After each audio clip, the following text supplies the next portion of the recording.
Hello les méli-mélos. Alors, cette semaine, on se retrouve pour une émission sur un thème un peu moins léger. On va parler de dépression. Donc, comme d'habitude, on est avec Natilo. Salut, salut. Bonjour tout le monde. Et on vous a pris un invité, monsieur Pascal Arnaud, Mental Prev, pardon. Oui, bonjour. Bonjour. Oui. Alors, Pascal, parle-nous un peu de toi et puis de Mental Prev. Voilà. Qui est Pascal? Le thème aujourd'hui, c'est la dépression et c'est le sujet que tu abordes, la santé mentale. Ok, c'est exactement ça. Alors, Pascal Arnaud, donc j'ai 45 ans et je suis formateur dans le domaine de la santé mentale depuis 4 ans et j'ai créé Mental Prev il y a 4 ans suite au Covid. Et donc je dispense différentes formations alors la formation phare, c'est les premiers secours en santé mentale et également des ateliers de sensibilisation sur les différents troubles et également un atelier sur l'épuisement professionnel, le burn-out, sur toute la partie sensibilisation et prévention. D'accord. Mais c'est génial, hein? C'est génial, surtout par rapport à l'actualité. En fait, tu as parlé du Covid. Effectivement, le Covid a mis en lumière pas mal de problématiques au niveau de la santé mentale. Et puis, bon, on l'a entendu sur les dernières actualités, les actualités récentes en Martinique, où, bon, on ne nommera personne puisqu'on n'a pas de garantie, mais en tout cas, il y a eu plusieurs cas, notamment de suicide, Oui, suite à des problèmes de santé mentale. Et on s'est dit que il fallait en parler. Oui, ça mérite. Voilà, puisqu'on n'est qu'on pas. s'intéresse. C'est ça, on n'est pas toujours en mesure de repérer quelqu'un qui va mal du point de vue santé mentale. Exactement. Alors, c'est exactement ça. C'est-à-dire que, d'ailleurs, c'est pour ça qu'existe cette formation premier secours en santé mentale. C'est une formation qui permet, d'une part, déjà de repérer certains signes et également d'approcher quelqu'un qui semble ne pas aller bien. Alors, quand je présente la formation, je dis toujours qu'il semble parce que le problème qu'on a dans la société, c'est qu'à partir du moment où quelqu'un ne va pas bien, on a tendance à stigmatiser et malheureusement à faire également soi-même un diagnostic.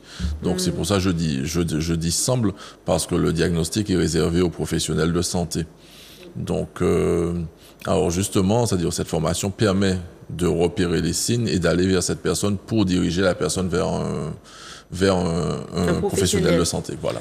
D'accord. Okay. Donc, on va parler des signes un petit peu plus tard dans l'émission.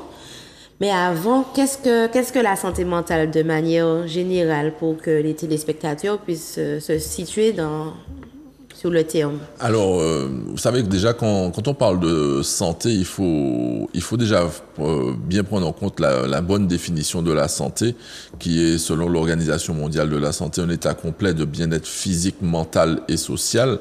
Et malheureusement, on reste souvent sur la bonne santé physique et on s'attarde moins sur la santé mentale et la santé sociale.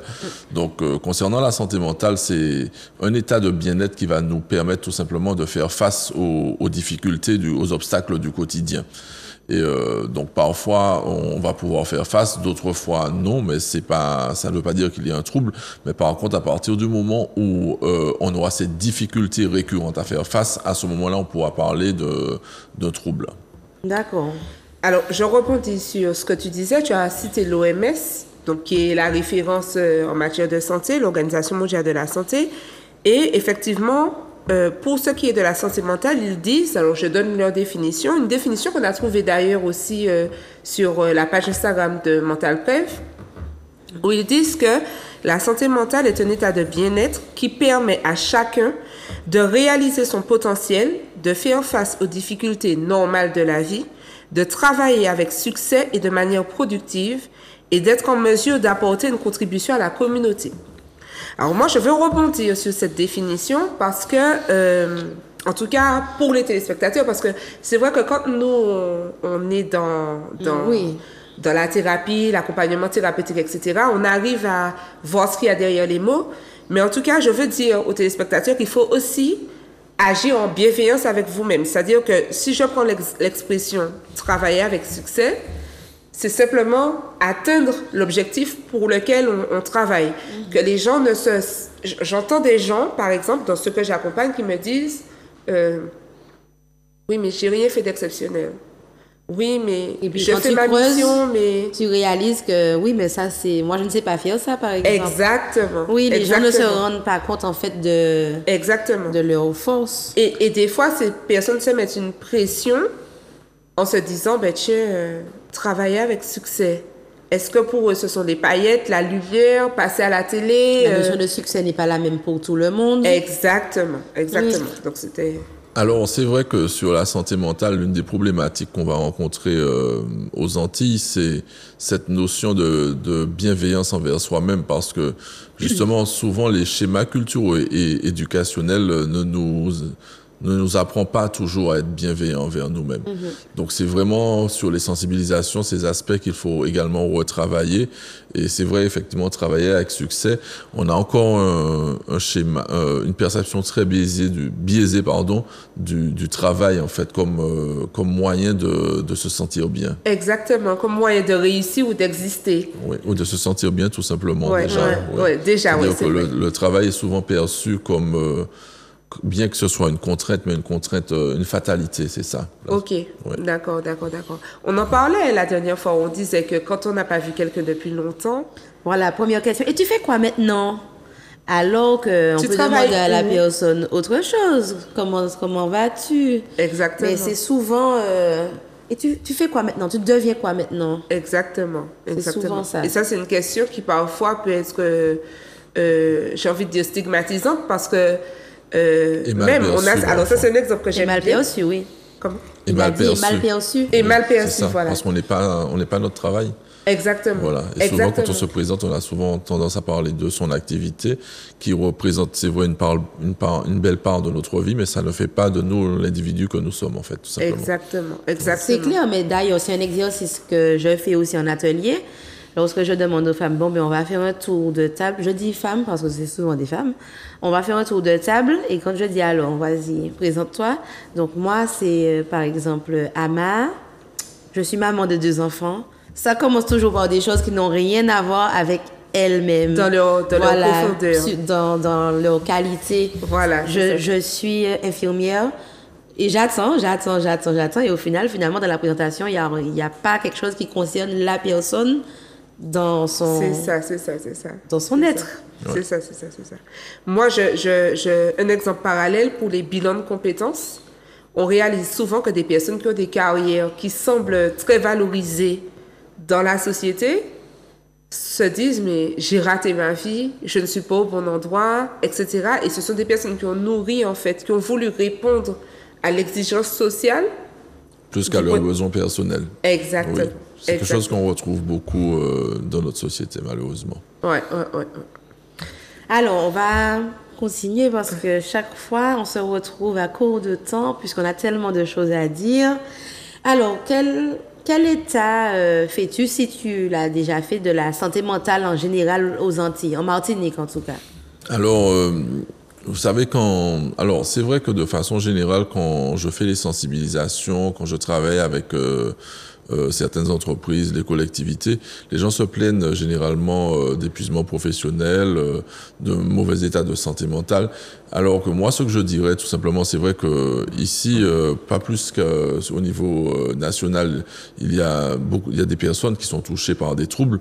Alors, le message que je voudrais faire passer, c'est que les troubles existent, mais ce n'est pas une fatalité. C'est ça le plus important, parce que il y a justement les professionnels de santé pour ça, et il faut arrêter de stigmatiser les troubles de la santé mentale, parce que, en fait, l'exemple que je donne souvent, c'est que quand vous cassez une jambe, vous n'êtes pas stigmatisé, parce que c'est un problème de santé physique, et ça devrait être exactement, la même chose quand c'est un trouble de la santé mentale, ce qui peut arriver vraiment à tout le monde.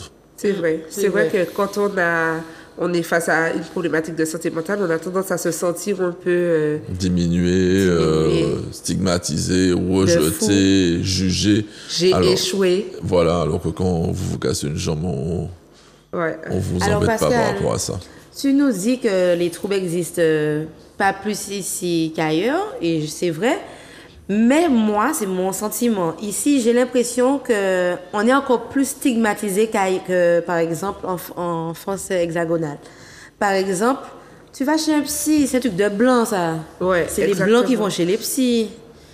C'est On retrouve quand même C'est-à-dire que ce langage. c'est exactement. Alors c'est vrai que ça a tendance à changer quand même. Hein. Oui. C'est-à-dire que le problème que nous avons ici, c'est la stigmatisation de la santé mentale et également des professionnels de santé. C'est-à-dire que et puis n'oublions pas que ici nous avons des éléments au niveau éducation qui ne jouent pas spécialement en notre faveur par rapport à la santé mentale. Je parle du magico-religieux. C'est-à-dire qu'il y a vous savez, de façon, s'il y a 30 ans, ou bien il y a une quinzaine d'années, vous disiez à votre grand-mère que vous aviez un souci, que ça n'allait pas, une dépression, elle vous dirait, on va à la messe, quoi.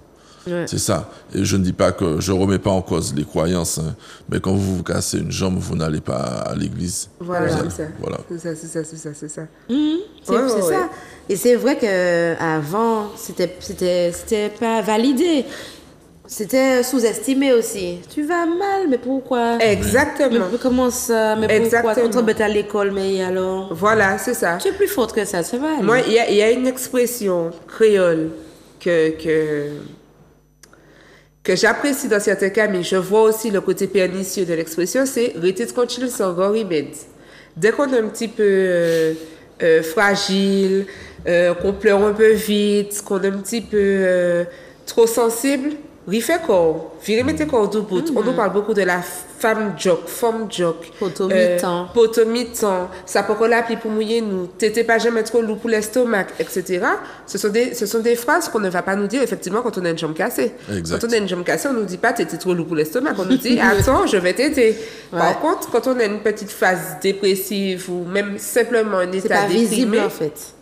C'est pas assez visible sur le corps. Exactement. On a droit à virer fait comme, mais si ça peut qu'on plus pour mouiller, etc. Et c'est vrai que ça n'aide pas à celui, en tout cas, qui va mal, à exprimer, en fait, la réalité de son état de mal-être. Exactement. C'est exactement ça. C'est-à-dire que, effectivement, les schémas culturels, éducationnels qui n'aident pas, en fait, dans la prise en charge par rapport à la santé mentale et également dans leur établissement. Et autre élément, c'est-à-dire que par rapport à ces éléments, il faut savoir que beaucoup de personnes restent dans une phase parfois très longue de déni des situations. Et Exactement. en fait, le problème, c'est que les situations s'aggravent tout simplement. C'est ça. C'est ça. Donc, du coup, à quel moment on parle d'un état dépressif? Alors, déjà, pour les spectateurs, on va faire un point sur la définition du trouble psychique. Okay. Alors, quand on parle de trouble psychique, on va observer d'abord des modifications des comportements, des émotions, des modifications de l'humeur. Alors, ça ne suffit pas, tout simplement, pour parler de trouble. Et le plus important, il faut qu'il y ait une altération de fonctionnement de la personne, en fait, par contre, pas de la perception que les autres ont de cette personne. Voilà. Et le troisième élément, il faut que ce soit quelque chose qui dure dans le temps. Ok. Voilà. D'accord. Pour pouvoir parler de... Un éventuel trouble. Ok. Parce qu'on ne fera pas de diagnostic, toujours pas. Alors, nous, on a compris, mais il faut qu'on arrive à être encore plus simple pour les téléspectateurs. C'est quoi la différence entre changement d'humeur, dépression? Parce que, est-ce que tu mets le trouble dans la dépression? La dépression est un trouble. La dépression est un trouble. Voilà. Ok, d'accord. Okay. Mais en fait, on ne dit pas le mot dépression parce qu'on ne fait pas le diagnostic. Non, c'est-à-dire qu'en fait, pour pouvoir commencer à parler de dépression, il faut faire le point sur ce qui va définir l'ensemble des troubles psychiques. Après, la dépression est un trouble dépressif caractérisé avec certains symptômes. Ok. Voilà. Alors, moi, je vais me faire un peu rebelle.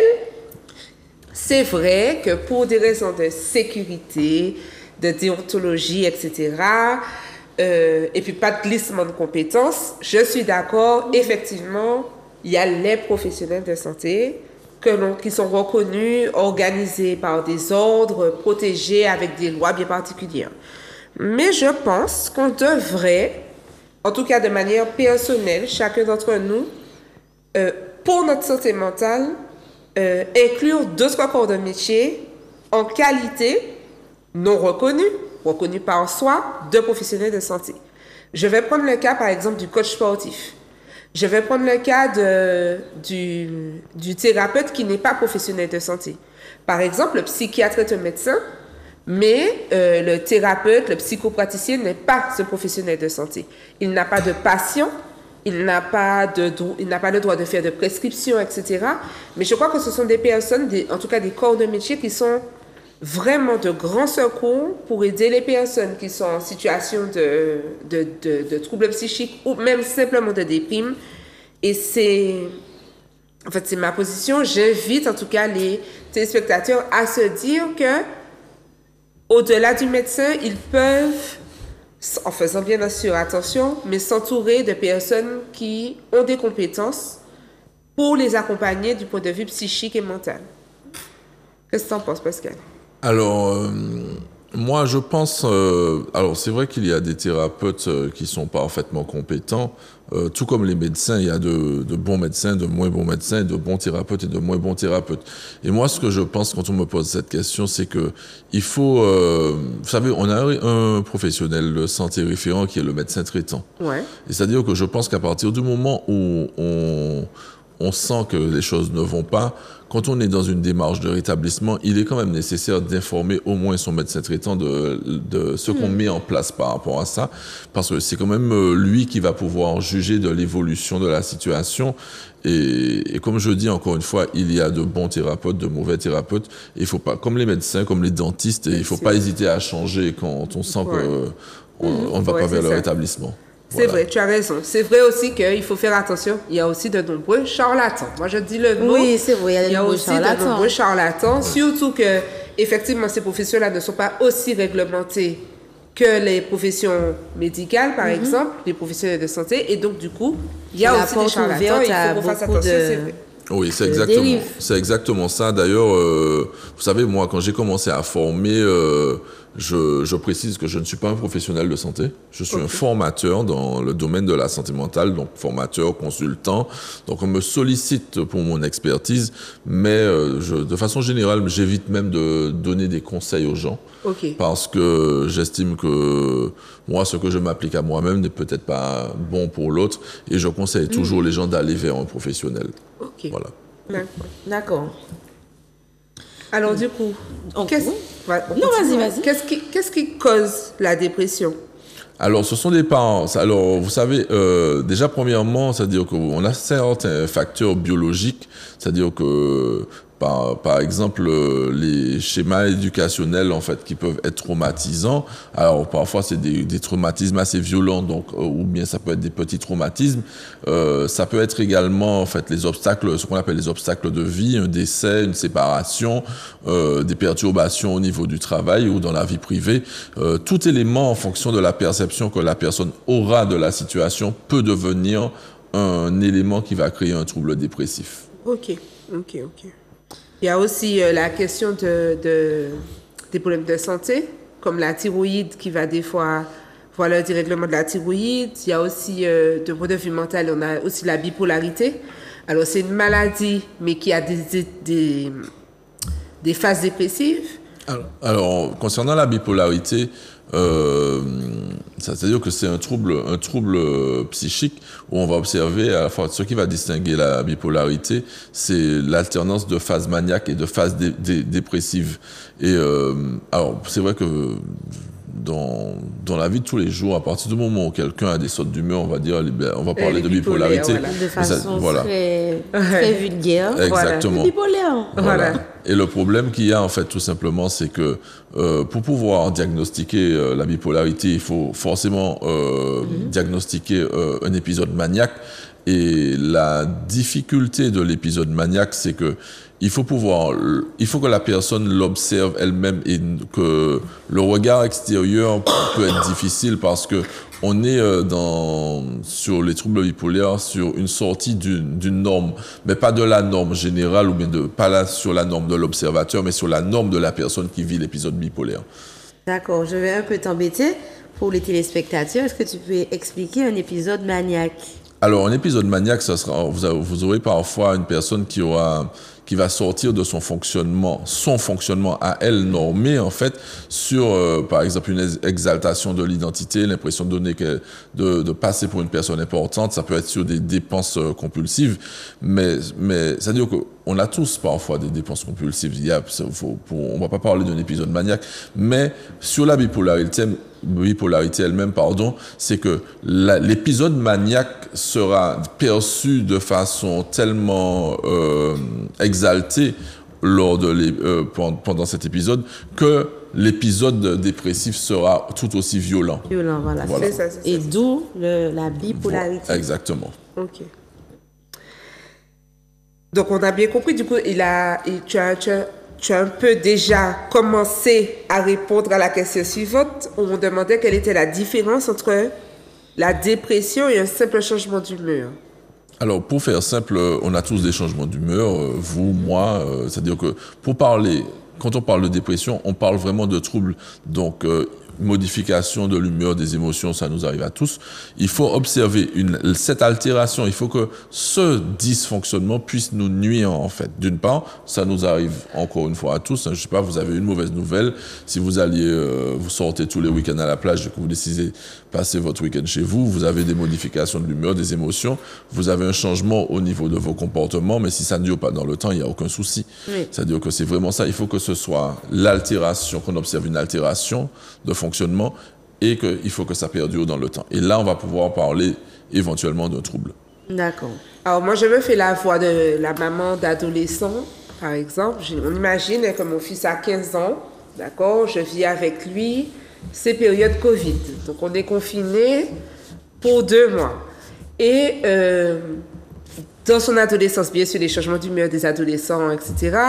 Comment moi, je fais pour me dire, je m'inquiète ou je ne m'inquiète pas? J'ai bien compris qu'il y a la question de la durée, mais est-ce qu'il y a des tips pour pouvoir repérer, être alerté un petit peu avant, se dire, bon, il faut absolument que j'appelle mon médecin parce que je sens que, je sais pas, il y a quelque chose. Il y a un truc. Alors, oui, déjà, le premier conseil, c'est de discuter avec la personne. Déjà, de lui demander effectivement si elle a observé ces modifications de comportement, si cela altère son fonctionnement. Ok. Parce que si vous observez, mais c'est peut-être, en plus on est en période les adolescents, c'est-à-dire les modifications de comportement, on a ça tout le temps. Alors les altérations de fonctionnement, c'est-à-dire que toute cette partie doit dépendre de la perception de la personne qui vit l'événement, pas de notre regard à nous. Ok, d'accord. C'est ça. Okay, donc il faudra entamer un dialogue avec cette personne pour observer ces 3 éléments. Ouais. Voilà. C'est pas rediscutable, hein, parce qu'on a beaucoup de gens qui nous disent j'ai pas vu, j'avais pas vu, je n'avais pas réalisé, il me semblait bien, elle me semblait bien. Oui, parce que justement, c'est-à-dire que le problème qu'il y a aussi, c'est que sur ce genre de troubles qui font, je dirais pas qu'ils font peur, mais on a cette méconnaissance, on peut rentrer. Alors, parfois, la personne qui vit l'événement est dans cette phase de déni, mais également l'entourage qui observe. On n'a pas envie d'admettre, parce que parfois, ça remet parfois l'éducation en cause, voilà, les éventuels traumas qui ont été créés, ou bien les traumas anciens également qui se répètent. Donc, parfois, on préfère faire comme si on ne voyait pas, ou bien on ne voit rien. Voilà. Ouais. C'est pas évident. C'est vrai que c'est vraiment pas évident. C'est ça. Et donc, pour revenir à la Martinique, quelles sont les causes de dépression les plus courantes, les principales? Alors, comme au niveau national, c'est-à-dire on est à peu près sur les problématiques professionnelles, les parcours de vie difficiles. Après, il faut pas oublier un élément qui va aussi exalter les traumas, c'est notre histoire, en fait, qui est tout simplement une histoire traumatisante. Sur les travaux que j'ai pu mener, en fait, les échanges que j'ai pu mener avec le professeur Aimé Charles Nicolas, que je remercie, en fait, que je tiens à remercier, qui m'a vraiment montré aussi certains éléments sur nos populations. On a quand même une histoire qui est traumatisante, il faut le dire, violente. et qui est violente. Et malheureusement, contrairement à ce qu'on croit, ce n'est pas une histoire qui est derrière nous. On répète souvent ces schémas traumatiques et qu'on considère parfois comme tout à fait normal, sauf que cela a des incidences sur notre fonctionnement et nos dysfonctionnements. Ouais, c'est ça, c'est ça. Tu peux donner un exemple? Un exemple très simple, c'est-à-dire que déjà mettre toutes ces parties mentales de côté, c'est-à-dire que on nous apprend à être suffisamment fort pour mettre notre mental de côté. On a parfois les schémas éducationnels. Alors je pense qu'on n'est pas exactement de la même génération, mais par exemple moi quand je me rappelle parfois de l'école quand j'étais au primaire, ce qui me paraissait comme être des punitions me paraît maintenant je vois très bien que c'était parfois c'était des violences, tout simplement. Ouais, exact. Oui, c'est ça. Exact. Moi, j'écoute la fin de Tenter main pour que le maître te donne des coups de réglette. Je fais brûler l'école si j'apprends que mon fils a tendu ses mains et que voilà. Oui. Autant c'est inadmissible aujourd'hui. Bon, autant à mon époque petite, alors je ne l'ai pas vécu personnellement et j'avais une maman qui était très attentive à ce genre de choses-là, mais c'est vrai que c'était plus accepté, plus toléré. C'était plus accepté et c'était parfois considéré comme la norme dans l'apprentissage. Et c'est ça la problématique. Oui, parce que les parents même demandaient aux enseignants si l'enfant fait quelque chose de pas bien, n'hésitez pas. Voilà, c'est ça. À le régler. Et puis, la petite phrase...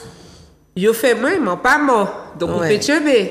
Exactement. Voilà. Après, on juge pas les parents, mais c'est-à-dire que prendre conscience qu'il y a certaines choses qui auraient pu être faites autrement. C'est tout simplement ça. C'est ce que je dirais parce qu'effectivement, on continue à vivre, mais par contre, on a ces éléments en fait qui nous empêchent parfois d'aller vers le succès, le regard des autres également.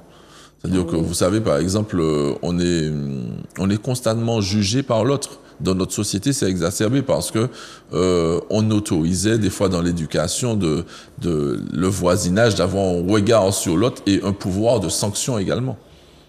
Voilà, c'est ça. Donc ça revient aussi, on l'avait déjà dit dans une ancienne émission, tout ce qui se passe avant, finalement, ça se répète sur des générations, même si la génération n'a pas vécu l'événement en question, ce traumatisme-là, je parle vraiment de traumatisme, est présent sur plusieurs générations. Mais bien sûr, c'est-à-dire que, vous savez, je vous donne un exemple très simple que vous allez observer les réfrigérateurs des personnes âgées, ils sont toujours pleins. Ils sont toujours pleins. C'est-à-dire que, mais ça, oui, ils sont toujours pleins. Et ils ont toujours, c'est-à-dire que parfois, ils vont penser à un manque alors que, mais ça c'est la période en temps Robert par exemple, où ces gens pensent jamais ne manquer de rien. C'est ça, tout simplement. Oui. Ce sont des petits traumatismes en fait que, je dis pas qu'ils ont des conséquences, mais on vit encore avec ces éléments. Vous allez discuter avec certaines personnes de certain âge, ils vont toujours, on va prendre un cyclone, les gens parlent toujours du cyclone Edith. C'est 1963 ou 67 et les gens parlent encore. Donc voilà, et pourtant on l'a pas vécu. Voilà. C'est vrai. Oui. C'est vrai. Non, mais c'est vraiment ça parce qu'en fait, on parle de ça pour dire, des fois en fait, je parle de mon expérience. Hein. J'entends beaucoup de personnes me dire non, c'est pas vrai, on grandit, tu peux pas rester sur quelque chose qu'on t'a fait dans ton enfance. Je dis mais bien sûr, même des choses qu'on ne se souvient pas. Ça a encore des effets sur ta vie d'adulte. Tu te demandes, mais pourquoi je fais ça en fait? Il y a des gens qui passent par exemple la crème compulsivement. La crème là. Je me dis, mais pourquoi Ah non, moi depuis petit, on a toujours fait ça et tout. C'est la même chose pour un traumatisme. Parce qu'on t'a toujours éduqué avec ça, tu vas grandir et tu vas te dire c'est normal de faire ça, donc c'est bien de le faire aussi. Exactement. C'est exactement ça. Exactement. Oui. Et c'est aussi pourquoi il y a Méli-Mélo, c'est justement pour arrêter en fait les répétitions qui n'ont pas de sens et laisser place à la réflexion. Tu as parlé de la question de l'éducation judéo-chrétienne. On a des questions plus tard et on verra aussi que ça a sa place en fait dans l'état mental général de notre Martinique aujourd'hui qui évolue. C'est ça. Et je fais une petite parenthèse par rapport à ce que je disais aussi. Pourquoi je trouve qu'il y a quand même un décalage entre les Antilles et la France hexagonale. Ça fait bien plus longtemps qu'on entend en France, ouais, c'est par rapport à ces trucs de l'enfance. Ici, j'entends encore des gens dire, c'est quoi? C'est au plus en serrage. Ou les raisons pour pleurer. Voilà, ce genre de choses-là où le parent ne va pas accepter que ce que tu as fait, puis ça renvoie aussi à l'image de l'éducation. J'ai mal fait moi, la maman potomitan de Martinique, qui a tout fait, qui a fait ci, qui a fait ça. Mon père, j'ai pleuré. Mon père, j'ai arrêté de travail. Et puis, moi, j'ai fait une erreur. Voilà, c'est ça. Mais c'est... En fait. Tu viens de parler de deux exemples, c'est-à-dire que déjà, le déni des émotions, tout simplement, ou malheureusement... alors, il ne faut pas stigmatiser parce que les choses sont quand même en train de changer. Oui. Mais c'est vrai que... on est vraiment dans parfois le déni des émotions, la tristesse. Les hommes expriment le garçon qui ne doit pas pleurer. C'est vrai qu'on a tendance à exprimer la tristesse par beaucoup de colère, en fait, par la force, malheureusement, ce qui n'aide pas dans les conflits, dans les rapports hommes-femmes. Et autre chose, le rapport qu'on a au travail, où j'ai travaillé toute ma vie, voilà, c'est-à-dire que imaginez quelqu'un qui a reçu le schéma de travailler dur, travailler toute sa vie et se retrouve dans une perte d'emploi, c'est quelque chose qui peut être très très mal vécu par la personne, alors que si elle comprend que la vie continue malgré une perte d'emploi et qu'on retrouve finalement du travail. Donc voilà. En fait, sur la santé mentale, il y a beaucoup de perceptions à changer. C'est ça. Et puis moi, je crois aussi qu'il faut vivre avec son temps. Parce que, alors quand je dis vivre avec son temps, c'est pas en contradiction avec ce souvenir de notre histoire, hein, pas du tout. Mais je vais me faire la petite avocate vite fait de ces personnes âgées, nos aïeux. Non seulement ils n'avaient pas accès aux mêmes informations que nous, mais en plus, ils n'avaient pas non plus accès aux mêmes possibilités. C'est-à-dire que aujourd'hui, je prends le cas d'une mère célibataire qui ne travaille pas, il y a quand même des aides sociales, même si elles sont ce qu'elles sont. On ne va pas faire le débat sur les aides sociales aujourd'hui, mais il y a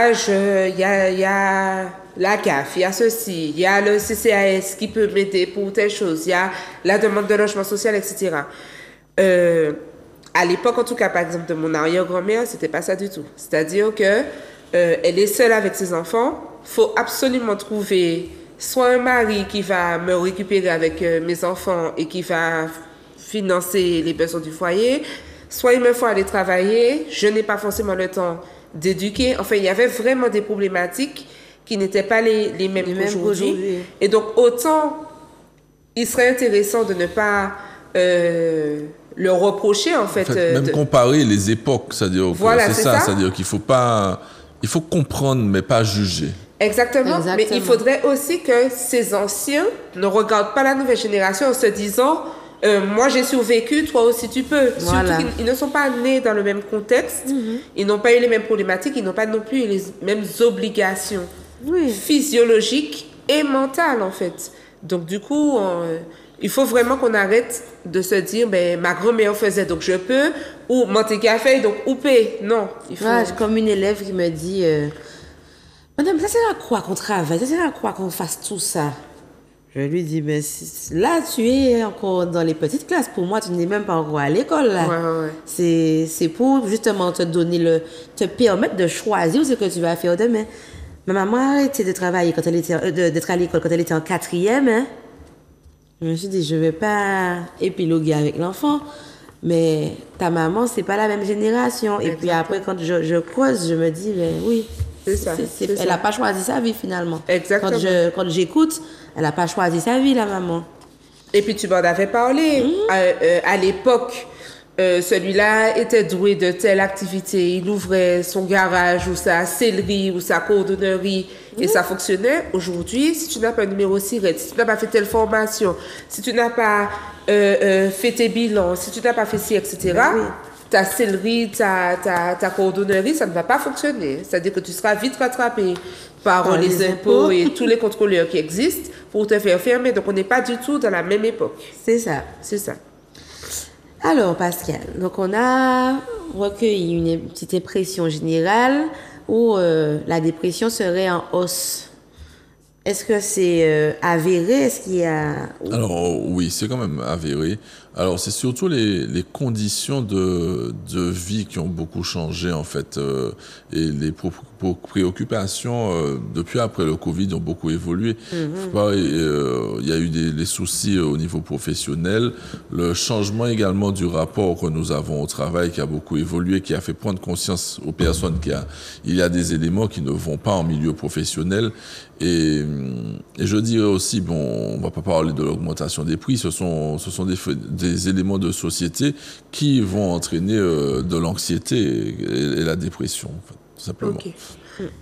Pareil, par rapport à la France, bon, effectivement, ça existe partout, mais on a quand même l'INSEE, Martinique, qui dit que, enfin, donc le rapport de novembre 2021 qui dit que un Antillais sur 6 souffre de symptômes de dépression.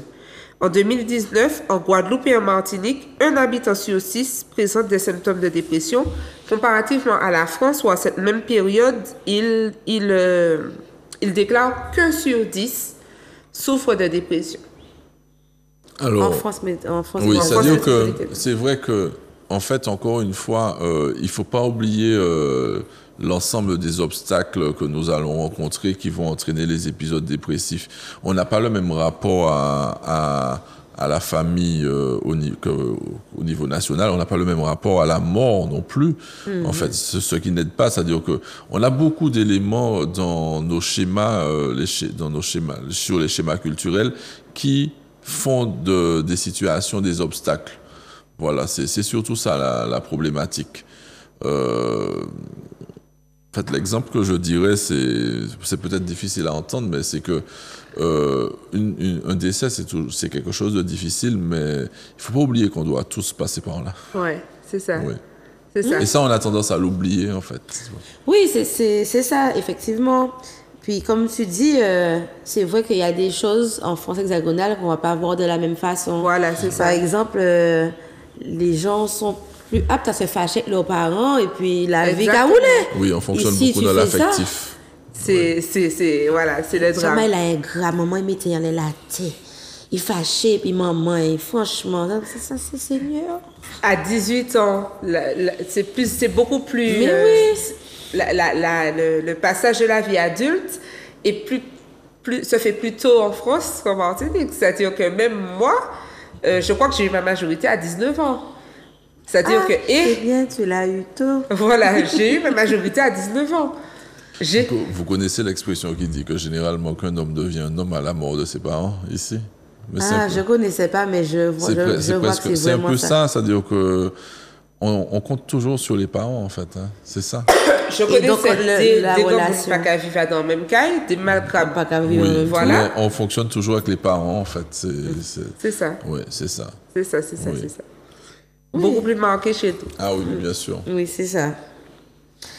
Alors, donc au niveau national, les femmes seraient plus touchées que les hommes par les troubles dépressifs. Par les troubles dépressifs, c'est vrai. Alors parce que d'une part parce que la charge mentale chez la femme est beaucoup plus élevée. Ça me fait un peu plaisir que ça sorte de la bouche d'un homme. Et alors d'une part, je vais reprendre. La charge mentale chez la femme est beaucoup plus élevée, mais nous sommes également dans des schémas culturels qui enseignent à la femme à avoir une charge mentale élevée. Oui, c'est vrai. Non, mais c'est trop vrai. Et ça vrai. aussi, ça peut changer.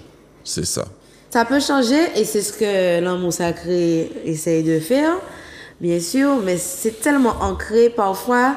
J'ai des femmes qui viennent pour prendre un message bienveillant et positif et de développement, mais qui sont à l'encontre de ce que je dis. Ah non, par contre, ça, je ne vais jamais changer ça. Ouais. Parce que ça, c'est de génération en génération, c'est comme ça qu'on a fonctionné dans ma famille, et donc je vais toujours faire ça. Je leur dis, oui, mais c'est une charge mentale. Par exemple, je prends l'exemple simple de la préparation du repas pour son mari. On nous éduque pas à être des femmes, on nous éduque à être de bonnes épouses. Ouais. Ton mari peut te tromper avec 60 milliards de femmes. Mais c'est chez moi qu'il dort ce soir. Voilà. Par contre.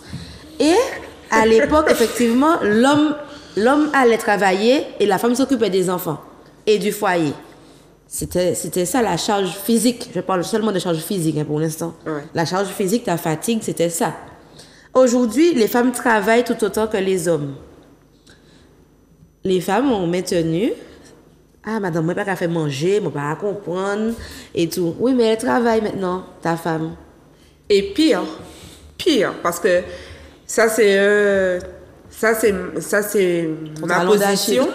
Franchement, c'est vrai qu'il y a beaucoup plus de papas. Les papas, il y a vraiment un changement de paradigme au niveau des papas. On a Oui. fait plusieurs mouvements, réflexions, où on voit vraiment que les papas sont de plus en plus investis, où ils prennent leur rôle différemment.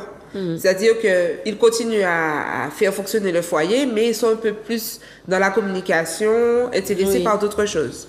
Mais je suis désolée, nous sommes en 2024. Vous allez aux abords d'une école primaire ou une école maternelle, vous croisez 15 mamans, quand vous avez croisé un papa. Ouais. Donc, ça veut dire que la maman travaille au même titre que le papa. Les deux ont les mêmes activités. Et puis, c'est encore la maman qui doit aller chercher, faire un débrayage dans les embouteillages, aller S'organiser chercher avec son l'enfant, travail. etc., revenir. En fait, il y a des papas qui, je les vois, hein, des papas qui sont là, qui sont au combat, mais il y a encore une majorité de mamans par rapport au papa. Oui. Et c'est pas ce que tu en penses, Pascal? En fait, j'ai un père qui nous a élevés comme maintenant, en fait. Ok, d'accord. Donc, en fait, un père que je peux qualifier d'exemplaire, en fait. Il était déjà dans le futur. Il était déjà, oui. Donc, il s'est beaucoup occupé de nous, qui a très bien joué son rôle de père. Donc, cette problématique, je l'entends, je la vois, mais j'ai un peu de mal, en fait, parce que je suis vraiment, j'ai eu un père qui s'occupait beaucoup de nous, qui a joué son rôle de père très, très bien, et qui le fait encore actuellement. Ok. Voilà. C'est ça. Mais oui, puisque comme tu as connu ça, effectivement, c'est ta réalité, donc tu te dis, ah bon, il y a quelque chose d'autre Voilà, qui j'ai existe. connu, oui, c'est Mais ça, effectivement, quand on dit ça, c'est même pas dans le sens où on jette la pierre. Hein. Ça paraît Voilà. normal pour l'homme et pour la femme qui est avec son homme, qui Exactement. trouve que son Exactement, homme ça dit- Exactement. la femme en question qui vit cette situation qu'on pointe du doigt, trouve qu'elle est dans une bonne situation. Elle peut dire, par exemple, ah oui, mon mari m'aide tellement avec les enfants. Alors, Là où le gars a simplement donné à manger à son enfant. eh ben, c'est ça, justement, parce que, par exemple, moi, je dirais pas que mon père aidait. Aide, mais non, Mon il père faisait était son un rôle. C'est vrai père. qu'il était enseignant, donc il avait la disponibilité des enseignants. Donc, les mercredis après-midi, les vacances scolaires, c'était lui, en fait. Et avec son rôle où il n'aidait pas, puisque ma mère travaille dans le privé, elle était moins présente, en fait, pendant les vacances scolaires, tout simplement. Donc, j'ai eu un père qui a joué son rôle de père pleinement. Il n'aidait pas, il faisait et nous apprenait à faire. Donc, voilà. Voilà. C'est bien que tu aies fait cette nuance-là, Ama, parce que c'est important, parce que surtout que moi, j'en parle avec énergie, mon corps bouge quand je parle de ça.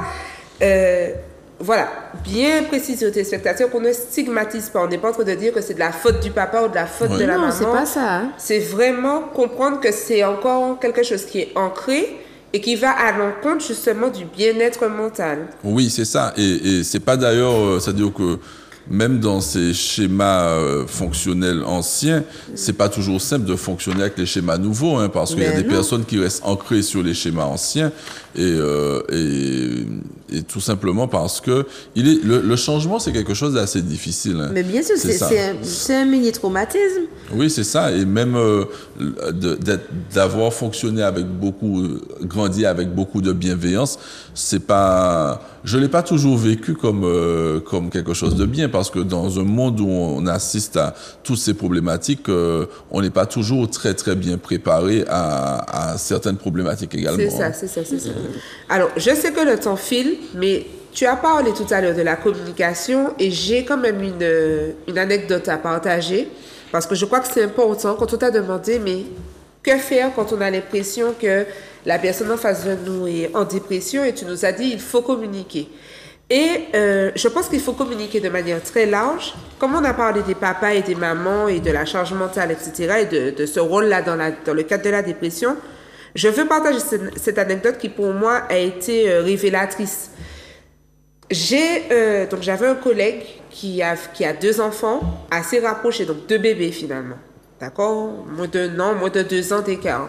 Et au cours d'une conversation, d'une discussion, je réalise qu'il n'a pas conscience, mais à l'époque où on en parle, mon fils lui aussi était bébé. Donc on est tous les deux parents de bébé. Et je réalise en fait qu'il n'a pas conscience de ce qu'une femme vit comme transformation, de ce qu'une femme vit comme challenge lorsqu'elle vient d'être maman. Et il se livre à moi et il me dit, ben tiens, donc quand tu me dis ça là, je réalise que ma femme m'avait dit ça, elle n'avait pas menti. Elle n'avait pas exagéré. Et dans son retour, je réalise qu'il entend ce que sa femme dit, il entend ses plaintes, mais pour lui, elle exagère. Pour lui, elle fait sa drama queen. Et réaliser qu'une autre femme vit les mêmes choses, tout de suite, il se dit, c'est peut-être vrai, en fait. Et je pense qu'il y a un problème dans notre écoute et dans notre communication qui va favoriser justement cet état dépressif, en fait, qui agit sur les femmes. Je ne sais pas si je me suis fait comprendre. Je ne sais pas si j'ai compris. Oui, oui. Il y a aussi le petit côté, je ne vais pas dire ce qui m'arrive, pas dire mon bail ou pas raconter mon affaire. Non, plus le fait que l'homme en question, en tout cas dans ce cas-là, il entend sa femme se plaindre, il entend sa femme dire ça ne va pas sur tel ou tel point, mais il considère qu'elle fait sa drama queen. Il considère qu'elle exagère, que... Jusqu'à ce qu'il en parle. Jusqu'à ce qu'il découvre qu'une autre femme, comme sa femme, a les mêmes problématiques. Et là, il se dit, ah ben tiens, c'est réel alors. Okay. Ça existe pour de vrai. C'est pas juste elle qui fait l'intéressante. C'est réel. Oui, mais en même temps, alors en tant qu'homme, le problème qu'il y a, c'est que finalement, à part sa femme et sa mère, on connaît, en fait, c'est difficile de connaître les fonctionnements ailleurs. Et le problème qu'il y a sur ce genre d'attitude, c'est que est-ce qu'il faut toujours comprendre les choses chez l'autre, ou bien plutôt tout simplement entendre et accepter les choses, c'est-à-dire que c'est ça l'élément peut-être déclencheur. C'est-à-dire que pour pouvoir juste entendre tout simplement, quelqu'un se plaint de certaines choses, est-ce qu'on est capable, nous les hommes, de comprendre l'ensemble de vos problématiques? Je pense pas. Comme pareil pour le contraire. Pareil pour le contraire. Mais comprendre enfin, au moins écouter et entendre. Écouter, mais y croire quand même. Donner une validité. Donner du sens, oui, c'est ça. Voilà, oui. Donner une validité. Parce que si c'est juste entendre et puis se dire, OK, j'ai entendu, et rien ne change, est-ce qu'on ne nourrit pas le climat propice à la dépression? Oui, c'est ça, oui. Ça. Oui, mais selon moi, ça revient à ce qu'on disait tout à l'heure, où comme c'est pas ma réalité, c'est difficile pour moi de comprendre aussi. Mais ça, c'est pas que les hommes envers les femmes, c'est aussi les femmes envers les hommes. C'est une question de... Il me dit ça, mais ça l'a blessé. Vu ce qu'il m'a fait la dernière fois, ça l'a blessé. Parce que c'est pas la même réalité. Peut-être que la personne en face s'est sentie extrêmement agressée par un... Je sais pas... Sors de là simplement. Alors que la personne t'a injurié toute ta famille. Mais pour cette personne-là, sa réalité, c'est que c'est normal. On dit ça. C'est l'énervement. Mais toi, ton sort de là, ça l'a vexé. Moi, je pense qu'il faut qu'on fasse attention à ça parce que c'est justement parce que... En fait, moi, je crains en tout cas que la banalisation laisse place à la dépression. C'est ce qui me fait peur. C'est-à-dire qu'effectivement, on n'est pas les professionnels de santé. Effectivement, ce n'est pas à nous de trouver forcément une solution parce qu'on a nous-mêmes nos problématiques. Mais je crois que le fait de se dire... le fait de ne pas prendre la doléance ou la plainte de l'autre suffisamment au sérieux peut laisser la place à... Maintenant je comprends l'idée que tu as. Parce que pour moi, j'étais en train de me dire, on a aussi cette éducation-là de se dire, ici en tout cas, je parle de ce que je connais, arrête de raconter à tes copines tes affaires. Tu vois pas que c'est pas bon. Oui, mais j'en parle à qui? Voilà, je t'en parle à toi, tu ne reçois pas l'information. Exact. Je parle, disons, dans le cas d'un parent. Voilà. Je vais pas aller raconter à ma maman, ouais, tu sais, le gars a couché avec moi et puis il me répond plus ce matin. J'ai pas envie de te raconter ça. Voilà, c'est ma maman. Exactement. Mais j'ai envie de raconter ça à mes copines. Mais en même temps, ma maman m'a dit de ne pas raconter à mes copines mes problèmes. Donc, je garde ça pour moi. Je fais quoi avec cette information-là qui me traumatise, qui remet en question ma confiance en moi, qui remet en question mon odeur corporelle, qui remet en question plein de trucs, en fait. Je me pose des questions. Ou je trouve, on vient d'avoir un enfant, je trouve que ma femme en fait des caisses. Je trouve qu'elle en fait des caisses, je n'arrive pas à la comprendre, etc. Tu as bien une amie, une cousine, une grande sœur. Bon, écoute, un tel, je ne comprends pas ma femme. Depuis qu'on a eu notre enfant, je trouve qu'elle en fait des caisses, ou peu importe, quelque chose comme ça. Ou mon mari, je ne sais pas. Je prends le cas de la non-présence de l'homme à l'accouchement.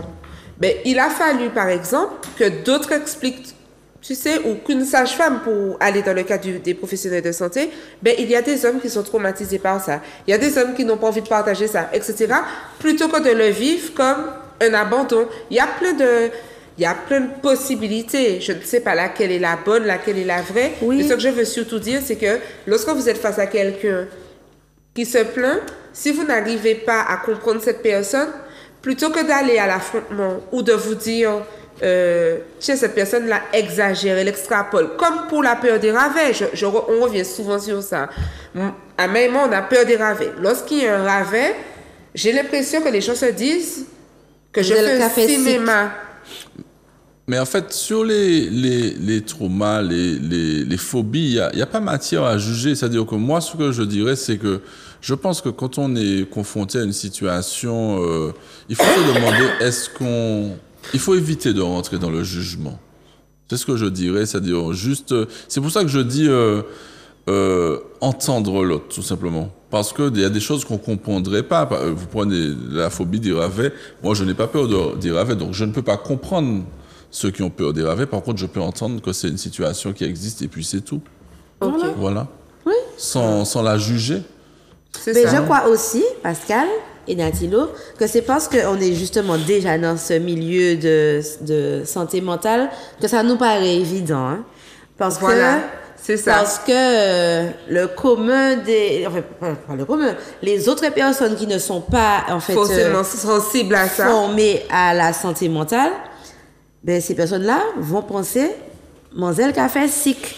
Et ce sera partagé par la vie de tous. Et j'ai envie de dire que quand il s'agit de Mademoiselle Café Sick pour des ravets, on trouve des solutions. Mais quand il s'agit de Mademoiselle Café Sick pour une situation de santé mentale plus grave, comme la gestion de foyer, comme aller au travail, comme devoir prendre la route, souvent je me dis ça, je me dis, mais est-ce que tu te rends compte quand tu es sur la route que tu croises, etc., des personnes qui sont peut-être en dépression sévère, suicidaire,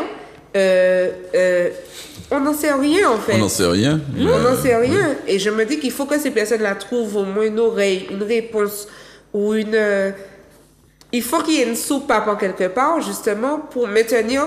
Finalement, c'est notre responsabilité à tous. Et c'est là où je dis que si jamais ce n'est pas possible face à la personne dépressive ou face à la personne que vous pensez être dépressive ou qui n'est pas dépressive, essayez d'aller écouter le son de cloche des autres parce qu'on est aussi biaisé par nos émotions. Moi, je perçois ma maman comme une personne extrêmement intelligente. Quand ma mère me dit qu'elle n'arrive pas à mettre à l'époque le CD dans le lecteur CD, je me dis, mais elle se moque de moi ou quoi? Et peut-être que c'est vraiment vrai. Et pourquoi ça ne serait pas vrai? Parce que dans ma perception... intelligente, doit savoir faire... Ben voilà, en fait, avoir cette compétence. Et c'est là où c'est une question de perception, c'est-à-dire que pour moi, elle est capable de tellement plus que ne pas réussir à faire ça, pour moi, c'est impossible. Jusqu'à ce que je sois confrontée à 15 personnes de son âge qui ne savent pas le faire, par exemple. Ou que je découvre, justement, par rapport à la sensibilité, par rapport à nos métiers respectifs, qu'il y ait... qui puissent avoir des blocages ou des champs de compétences développés et pas d'autres, des centres d'intérêt développés et pas d'autres, etc. Ça, aujourd'hui, je l'entends. Mais avant d'être formée à ça et d'être sensibilisée à ça, j'étais outrée quand ma mère n'arrivait pas à mettre le CD dans le DVD dans le lecteur CD. Choquée. Alors, pour faire le lien avec la dépression, justement, ça nous amène à se demander...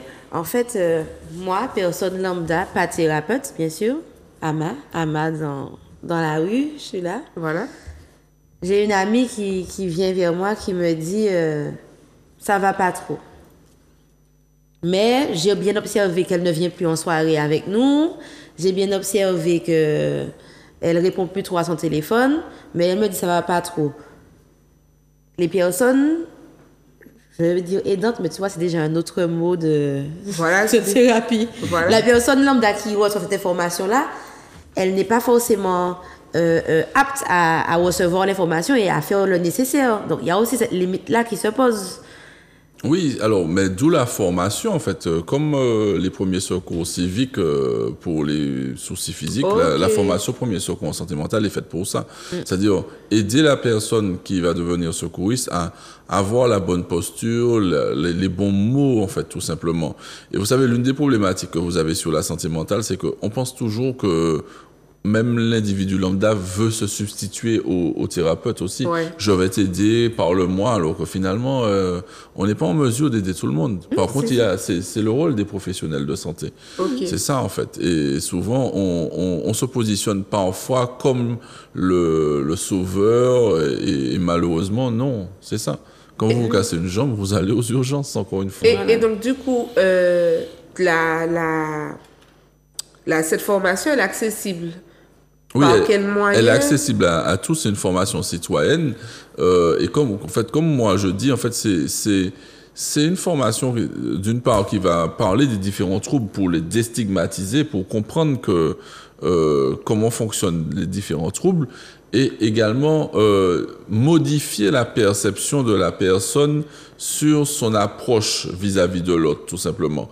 Et autre élément, c'est que ça va également permettre à la personne de mieux comprendre quand elle va expérimenter certains éléments de trouble pour pouvoir soit modifier son comportement, soit aller vers un rétablissement, tout simplement. C'est-à-dire que en étant formé sur la santé mentale, vous allez pouvoir déjà prendre soin de vous, tout simplement.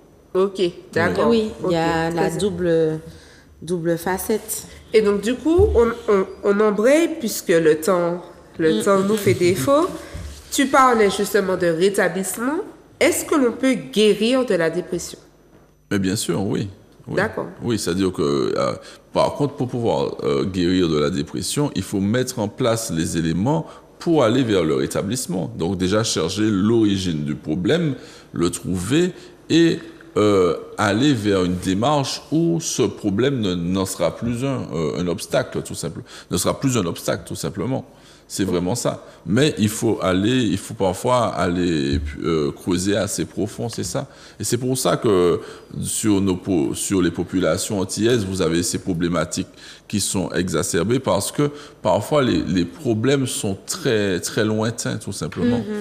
Ok. C'est ça. Oui, on continue. Hein? Ouais. Alors, on a quand même une question qui revient un petit peu beaucoup. La question qui fâche, on nous parle d'effets de mode. Alors bon, c'est vrai qu'on a déjà parlé des différentes perceptions entre les générations, mais il y a ce petit côté où tout le monde est en dépression, tout le monde est en burn-out, c'est le nouveau mot à la mode, etc. Burn-out parental, burn-out professionnel, etc. Est-ce qu'il n'y aurait pas aussi un effet de mode? Alors, de toute façon, vous savez, il y a pas longtemps, j'en parlais dans le cadre familial et je faisais remarquer que même la santé mentale est devenue un peu un effet de mode. Oui, c'est-à-dire que tout le monde en parle. Je pense que et c'est un peu problématique parce que personnellement, c'est vrai qu'on en parle beaucoup. Malheureusement, j'ai pas toujours l'impression que on met en place des solutions pour le rétablissement. Donc voilà, au niveau des jeunes, on voit que les choses ne vont pas très bien, mais c'est-à-dire que je vous rejoins, ça devient un peu un effet de mode. Okay. C'est-à-dire que voilà, et c'est des fois des appels à l'aide parce que les gens sont un peu mal à l'aise dans leur milieu professionnel. Et oui, je vous rejoins un peu dessus. Surtout que je ne sais pas si tu as entendu parler de cette série-là. C'est une série qui s'appelle 13 Reasons Why. 13 raisons pourquoi, où limite ça a été enjolivé, le suicide, où la fille elle a carrément organisé une sorte de jeu de piste autour de son suicide avec des cassettes où elle est morte, mais les personnes vivantes doivent écouter 13 cassettes où elle explique pourquoi elle fait ça. Et donc, après cette série-là, ils ont supprimé tous les épisodes de la plateforme de streaming pour remettre tous les épisodes, mais avec à la fin les acteurs qui parlent pour prévenir, pour dire si vous n'allez pas bien, parlez-en, avec des numéros à appeler, etc. Parce qu'à la base, il n'y avait pas ça dans les épisodes. Il y avait juste la série, en mode tu regardes ta série, quoi. Ok.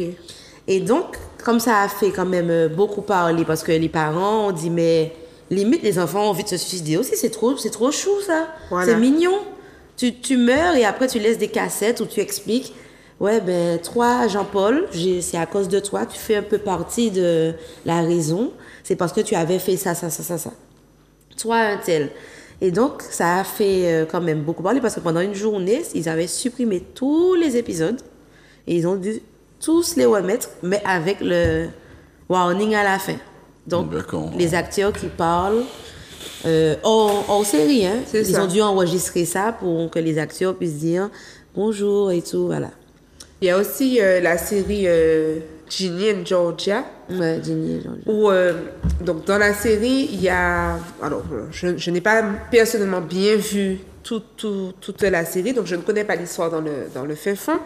Mais en fait, il y a des scènes où il y a la jeune qui se taillade les veines, en fait, qui se taillade les bras.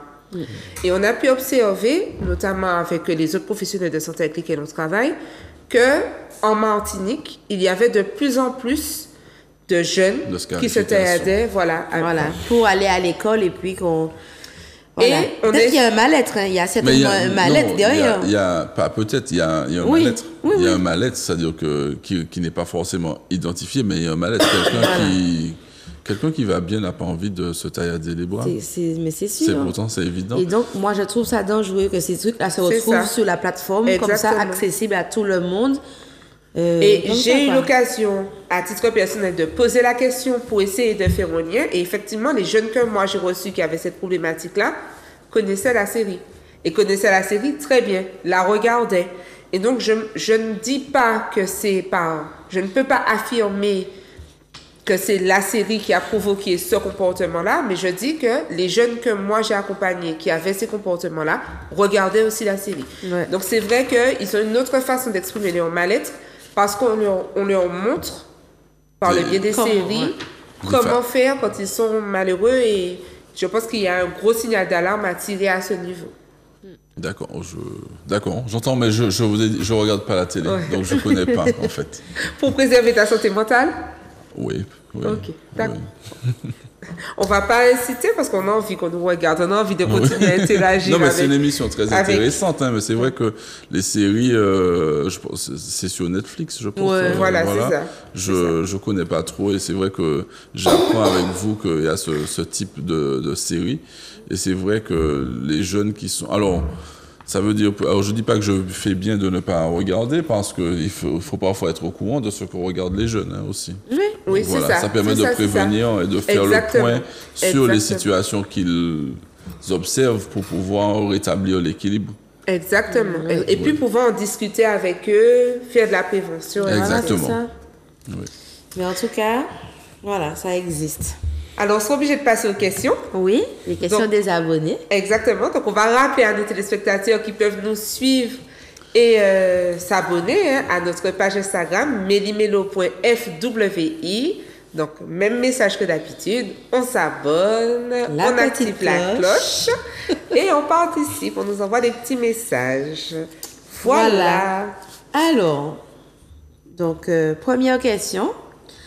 On a Sixo qui nous demande qu'est-ce que réellement la dépression? Pourquoi d'autres le vivent plus mal que d'autres? Alors, comme j'ai expliqué, en fait, la dépression va se caractériser par des modifications des émotions, des altérations de fonctionnement. Alors, il y a un élément important, c'est que quelqu'un qui souffre de dépression sévère, ça peut aller jusqu'aux tentatives de suicide, il faut le dire. Donc voilà. Et tout simplement, les gens ne sont pas formés de la même façon, éduqués, et ont appris à faire face différemment face aux obstacles. Donc certaines personnes seront plus capables de faire face aux situations difficiles que d'autres personnes, tout simplement. Ok. Alors, on a Bévis qui dit, à partir du moment où une personne habituellement cool commence à emmerder tout le monde, on peut se poser la question de la dépression. Non, je suis pas d'accord. D'accord? Non, parce qu'encore une fois, en fait, la dépression, c'est une pathologie. Et il faut rester vraiment sur la définition, c'est les modifications de comportement. S'il n'y a pas d'altération de fonctionnement pour cette personne, il n'y a pas de souci. C'est ça. Et le problème de la stigmatisation, c'est qu'on a tendance, ça vous arrive pas d'être cool et de emmerder les gens, non? Bien sûr. Absolument. C'est mon deuxième travail. Voilà, vous n'êtes pas dépressif, non? D'ailleurs, je glisse une petite question. Tu disais pathologie, donc ça veut dire qu'il existe des traitements? Mais bien sûr. Voilà, Oui, ok, oui. d'accord. Mais bien Ok. sûr, oui. C'est ça. Oui. Alors, On a S167 ou 1m67, je pense, qui nous dit que faire lorsqu'un proche ne veut pas se faire soigner?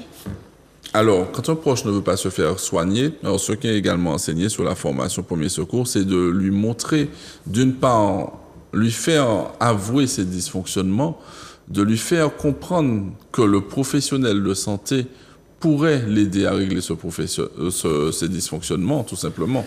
Donc voilà, c'est tout simplement ça. Et puis sortir la personne de la phase de déni, tout simplement, et de la phase des schémas culturels sur les croyances limitantes via la santé mentale, tout simplement. C'est ça. Donc c'est vraiment quand même un travail assez long pour la Exactement. personne qui... C'est exactement ça. Qui- Et dans le pire des cas, il faut accepter que la personne ne veuille pas. Ne veuille pas, pardon, se faire soigner. Je te rejoins Pascal sur ce point. Je disais ça à une très chère amie où je lui disais que c'est vrai que par rapport au travail que nous avons choisi de faire, on aime aider les gens. On aime ça. C'est ce qu'on a choisi de faire. Par contre, il y a des personnes qui ne veulent pas. Oui. Et à ce moment-là, tu peux pas ne pas dormir la nuit, toi-même tomber en dépression pour la dépression de quelqu'un. Elles ont le droit de ne pas... Elles Voilà. ont le droit. c'est moi la très chère amie. Hein. Je t'ai montré du doigt, donc on a bien compris. Donc voilà, donc c'est vrai que ça paraît mademoiselle raide, hein. Mais en réalité, avant d'être formée, encore une fois, j'étais tellement comme ça, je pouvais sillonner la Martinique pour régler un problème de quelqu'un, et puis moi après ça je suis dans mon lit, je me dis, maintenant je commence dans 1 heure le travail, là maintenant c'est pas drôle. Et puis la personne retombe. Exact, ouais. À un moment, il faut savoir se dire, bon, ben, je me choisis aussi. Et d'ailleurs, il y a un module de formation pour les thérapeutes qui consiste à comprendre la non-obligation de résultat. Je l'ai Ok. découvert par la suite. C'est-à-dire que c'est une formation à destination des thérapeutes pour qu'ils apprennent à se dire qu'on n'a pas d'obligation de résultat. On fait notre travail d'aidant, d'accompagnant, mais on n'a pas d'obligation sur... et on n'est pas non plus responsable s'il y a suicide, s'il y a cas grave, en fait. On n'est pas censé être D'accord. responsable. Alors, on a Orna qui dit, quelles sont les diverses étapes et les divers stades de la dépression? Alors, donc comme j'ai expliqué, en fait, donc d'abord on va observer justement ces modifications, en fait, où la personne va se sentir un peu déprimée. Et ensuite, les altérations, c'est-à-dire qu'on aura des changements au niveau du fonctionnement. Alors, malheureusement, en fait, avec la dépression, on va observer également l'apparition de l'anxiété, un repli social également, donc parce que la personne aura peur du regard des autres. Et sur un moment, sur les dépressions sévères, on aura un moment où va apparaître les intentions suicidaires. Ok. Oui, ça c'est important de le dire. Et l'information que je voudrais dire à l'antenne, c'est que quand quelqu'un va, de façon détournée, va exprimer les intentions suicidaires, il faut aller vers cette personne et lui poser la question sur son ressenti et notamment sur les intentions suicidaires. Il faut lui poser la question. D'accord. Mais comment? Parce que... Très simplement, on lui demande à partir Tu de... as dit ça, tu rigolais ou tu étais sérieux? Ah non, je suis sérieux. Hein. Non, la question qu'on lui pose. Pardon. D'accord. Oui. Excuse-moi. C'est-à-dire que je vais voir cette personne, je lui dis, bon, tout à l'heure, tu as fait une petite blague là. Ça me paraît un peu... Non, c'est alors plutôt en lui disant quand la personne va reconnaître qu'elle est en dépression, lui dire par contre qu'il est normal justement quand quelqu'un fait une dépression sévère, d'avoir des intentions suicidaires et lui demander: as-tu déjà eu des intentions suicidaires? Est-ce que l'information que tu m'as donnée à l'instant était une intention suicidaire? Il faut lui poser la question parce que alors généralement, quand je fais les formations, on me dit souvent mais ça fait peur, ça peut faire peur à la personne. Et c'est parfaitement faux. C'est que c'est nous qui avons peur de recevoir la réponse. C'est ça. Ouais. Alors que quand vous arrivez à admettre que sur une dépression sévère, la pensée du suicide, c'est quelque chose c'est présent, vous allez pouvoir aller vers cette personne tout simplement pour lui faire comprendre comment fonctionne le schéma dépressif et sortir de ce schéma dépressif en allant vers le professionnel de santé. Ok. C'est ça. Ok. Bien compris. Très bien. Donc, on a Willy qui nous dit: votre question est pertinente parce qu'en fait, la question est avez-vous des questions à poser à Pascal Arnaud et quels sont selon vous les signes de la dépression? Oui. Donc, votre question est pertinente car je suis prof et entre collègues, on se posait la question. Je bosse en collège avec des élèves de plus en plus turbulents. Et je réalise que nous, les profs, on a des comportements très différents de ceux qui nous paraissaient normaux d'avoir au début. Même contraires à nos valeurs. Du coup, il devient difficile de déceler les signes de dépression.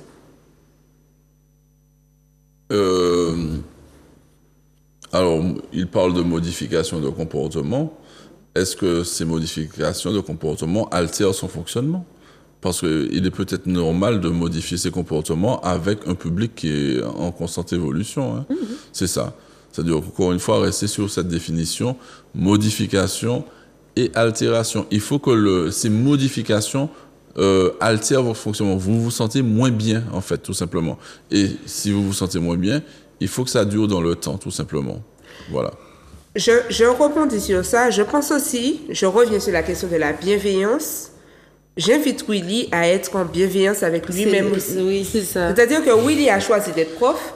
Willy s'est fait une image du prof, peut-être par rapport à ce qu'il a connu, par rapport à comment il s'est projeté. Et Willy réalise qu'aujourd'hui, il a envie de les attraper par le cou, de les suspendre. Il a envie de, voilà, il n'a plus la même patience.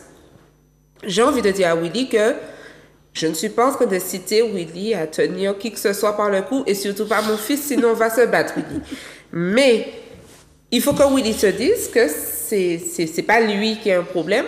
Il y a aussi des problématiques nouvelles qui existent et que il n'est pas forcément en dépression, il n'est pas forcément... Oui, c'est-à-dire que après, c'est un métier qui est en train de changer dans l'éducation nationale avec des jeunes qui sont en train de changer avec d'autres problématiques, hein. C'est ça. C'est ça, en fonction des établissements, en fonction du public aussi. C'est-à-dire que, donc voilà, moi je pense que la posture de prof, d'enseignant doit aussi évoluer, c'est-à-dire en gardant les valeurs, mais c'est-à-dire les jeunes n'ont plus le même respect envers l'enseignant. Envers l'adulte, tout court. Oui, mais le problème qu'il y a aussi, c'est que est-ce que les valeurs anciennes étaient justifiées? C'est-à-dire qu'avant, il fallait respecter certaines professions et il y avait des professions qui étaient moins bien respectées. Est-ce que c'était pas ça le problème de l'époque? Et le problème, c'est qu'on a de nouveaux jeunes qui, finalement, ne respectent que les gens qui les respectent, justement. Et ça, c'est quelque chose de mieux. Tu parles de changement de paradigme. Oui. C'est très, très vrai. Juste pour répondre à Willy, après on enchaîne parce qu'il y a d'autres questions, mais ce que tu dis là, c'est très vrai. Hier encore, j'en parlais avec mes parents. Avant, on n'entendait pas un journaliste dire Emmanuel Macron. On aurait toujours dit Monsieur le président. Monsieur le voilà. président. Oui. Même si on rajoute son nom derrière, mais il y aurait eu toujours ça, en fait. Et ça existe un peu partout. Ce n'est plus Madame la directrice, c'est Madame Intel. Ce n'est plus... Même dans les associations, on avait président. Aujourd'hui, c'est Polo, Jacob, c'est comme ça. Mis à part, on est d'accord, on n'est pas d'accord, mais c'est vrai qu'il y a un truc que j'ai remarqué, parce que j'ai enseigné en lycée, il y a un truc que j'ai remarqué, à partir du moment où les jeunes pouvaient me dire « Madame, tu », le cours était impeccable. C'est-à-dire que comme ils peuvent me dire Madame, tu non, etc. Ils se sentent à l'aise. Je n'avais pas de problème de comportement. Oui. Pas du tout. Il faut pouvoir créer du lien avec les jeunes tout en maintenant le respect. Exactement. Et en fait, je pense que les anciennes formes de respect, c'était du respect un peu contraint. Ouais, voilà. Voilà. C'était pas légitimé. Voilà, C'était pas légitime, mais pas légitimé non plus. Alors, il ne reste pas beaucoup de temps. Donc, on a Amy. Laissez-moi voir ce qu'Amy nous dit. Alors, la dépression. Point d'exclamation. Sommes-nous devenus plus fragiles, trop fragiles? On nous parle de dépression dans tout. Burn-out parental, baby blues, burn-out de l'adolescent, burn-out chez les personnes âgées. Tout le monde est en burn-out. Comment vous expliquez ça? Alors, il n'y a pas longtemps, je lisais une citation qui disait que les temps faciles créent des hommes fragiles. Et je pense qu'on est on a vécu des moments assez simples avec sans grosses problématiques et ça nous a quand même fragilisés. Mais quand je parle pas forcément des jeunes, notre génération, hein, oui, je pense qu'on est un peu plus fragile que les anciens. Ok. Oui. Ok. C'est beau ta citation. Tu peux nous la redire? Les temps faciles. Les temps faciles créent des hommes fragiles. Donc les temps difficiles qui n'ont pas appris à se façonner vis-à-vis de la difficulté et donc qui perçoivent les chocs de manière plus brutale. Exactement. Donc on attend des temps difficiles et on aura des hommes plus forts. Ok. Ouais. Nous, c'est le Covid qu'on a connu de plus dramatique pour l'instant.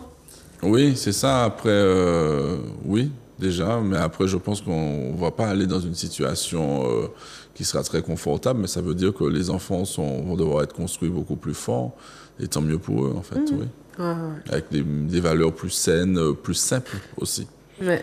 Et puis, pour donner rendre un peu la phrase un peu plus concrète, moi, ce que tu dis là, je le vois quand il s'agit de dire à un jeune, bon, ben, il va falloir postuler. Par exemple, un jeune qui veut s'insérer ou qui cherche un stage, et je lui dis, ben, tu sais, il va falloir faire une lettre de motivation pour chaque personne que tu sollicites. Pour chaque personne. Ouais. À chaque fois, il faudra que je réécrive. En fait, pour eux, c'est un monde. C'est le goût de l'effort qui a été perdu, alors que finalement, on fait une lettre de motivation maintenant avec les moyens qu'on a, ça se modifie en 5-5. Et c'est vrai, alors qu'il y a 30 ans, il fallait faire 30 trouilles. Voilà, c'est ça, exactement. Manuscrit. Exactement. Oui. Bien avec écrit une belle écriture. Hein. Bien écrit sans faute. Voilà. Alors, on a Anonyme qui nous dit « La dépression, ça ne pardonne pas. Je suis quelqu'un qui rigole beaucoup. J'ai toujours eu la joie de vivre depuis toute petite. Je suis plutôt de la team verre à moitié vide. Alors, je ne me morfondais quasiment jamais. Je pense qu'elle a voulu dire verre à moitié plein, du coup. Pourtant, la dépression m'est tombée dessus sans prévenir et surtout sans que je puisse comprendre. Je suis très entourée, alors j'ai vite été accompagnée et c'est là qu'on m'a parlé de dépression. Le problème est que je ne sais pas ce qui me déprime. Avec mon psy, on cherche et le combat est rude. Force à ceux qui vivent la même chose que moi. Mais c'est vrai que on peut avoir du mal à trouver l'origine parce que quand je parle des traumas ou des obstacles, ce n'est pas toujours évident parce que nous avons un passé traumatique. C'est ça la réalité. Vous avez certains éléments qui peuvent paraître tout à fait lambda ou normal, qui finalement remontent comme un événement traumatique. C'est vraiment ça. Donc après, vous avez également toute cette partie magique, le magico-religieux qui n'aide pas. C'est ça, c'est-à-dire que alors dans son cas, il a eu une famille bienveillante, il a été dirigé vers le professionnel de santé. C'est-à-dire que c'est le travail du professionnel de santé de chercher avec lui l'origine de cette situation. Ok. Oui. Eh bien, tu sais, tu parles de magico-religieux. La prochaine question. Alors, si on ne s'était pas détourné de Dieu, c'est Philippe qui nous dit ça. Si on ne s'était pas détourné de Dieu, si les femmes étaient restées à leur place, si on ne trouvait pas de justification farfelue à toutes nos crises, si on se concentrait sur l'essentiel, si Doja Cat et Lil Nas X ne passaient pas à la télé, tu ne sais pas, Pascal, ce sont des chanteurs très olé olé. Pensez-vous que le monde serait ce qu'il est? Oui, Philippe, on pense qu'il serait ce qu'il est. Tu veux réagir? C'est la phrase si les femmes étaient restées à leur place. On ne dirait jamais ça si c'était quelqu'un qui se cassait une jambe. Oui, voilà, c'est ça. Il faut toujours remplacer par l'exemple de l'argent. Mais puis, c'est limite. En fait, ça nous prouve réellement, Philippe, en espérant que l'émission t'ouvre l'esprit d'aimer le vrai du faux. Ça aurait été autre chose. Il n'y aurait pas eu ça. Ça aurait été autre chose. Ça aurait été une autre version de la dépression. Ça aurait été beaucoup de dépression pour autre chose ou pour la même chose. Alors, vous savez, le problème de en fait, le problème, je fais attention, de ce genre de croyance, ça veut dire que tout simplement qu'on met le problème de santé qui est la dépression sur le fait de se détourner d'une croyance. Donc, ça veut dire que pour aller vers le rétablissement, il faudrait aller vers cette croyance.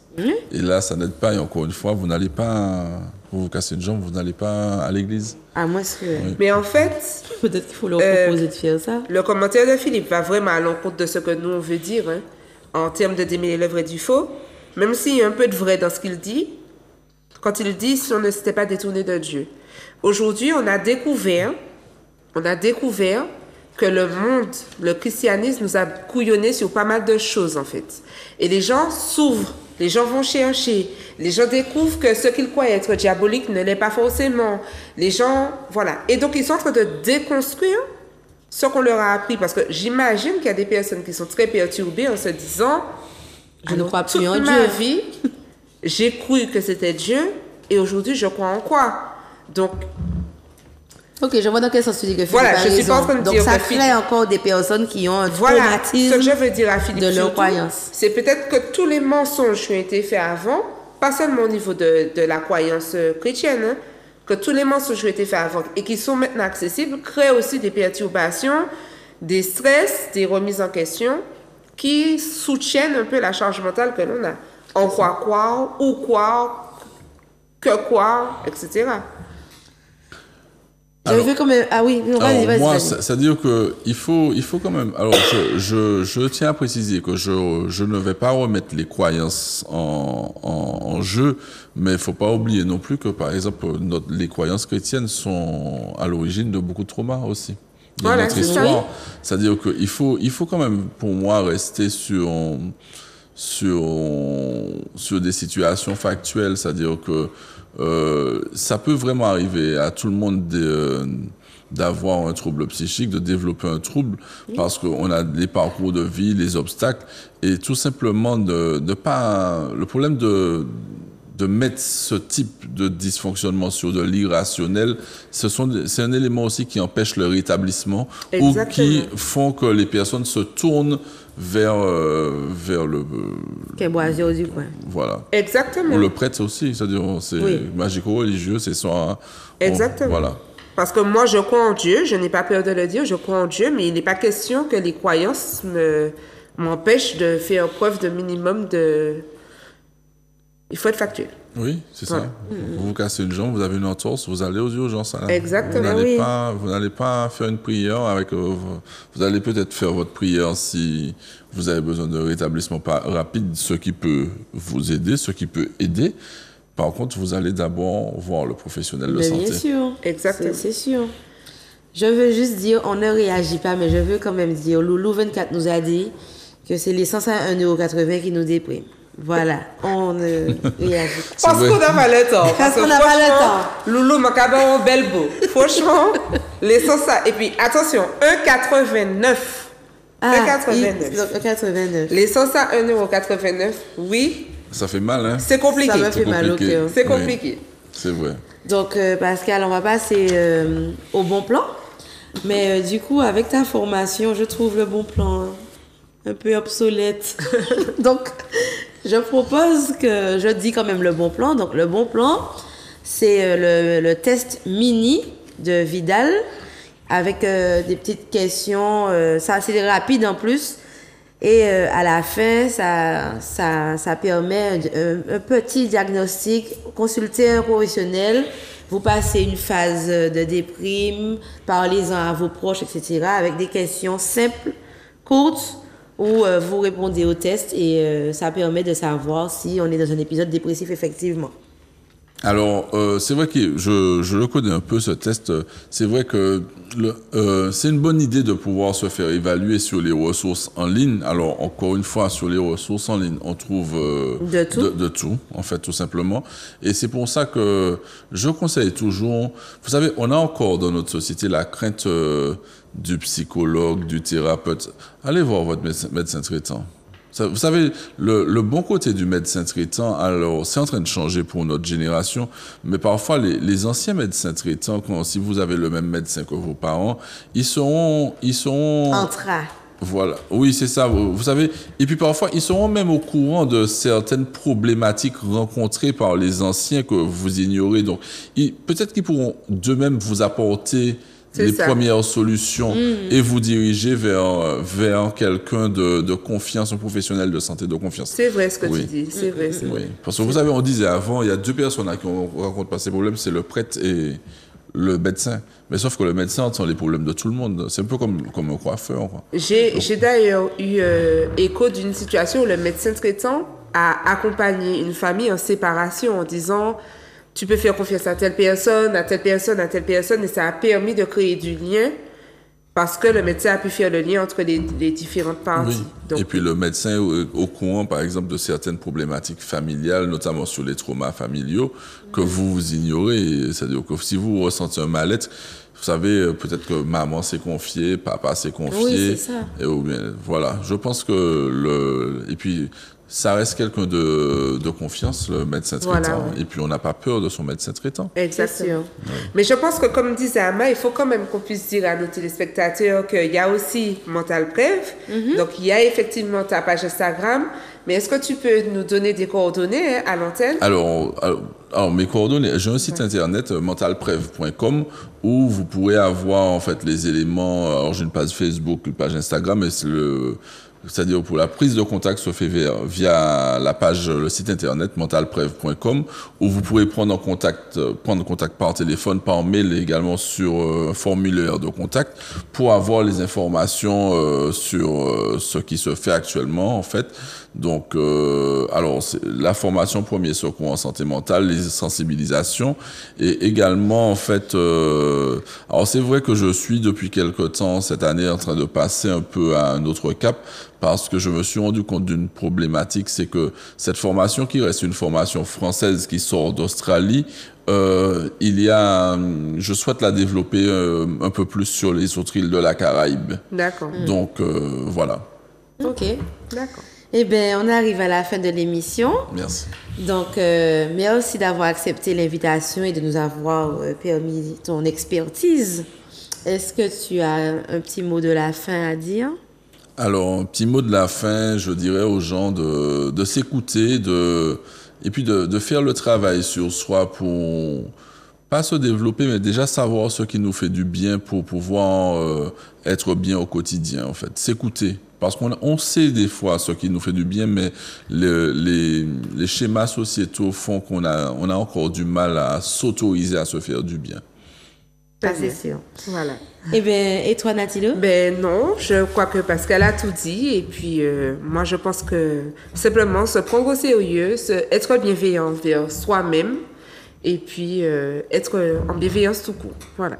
Voilà, mais pareil, c'est ça. Laissez-vous vivre.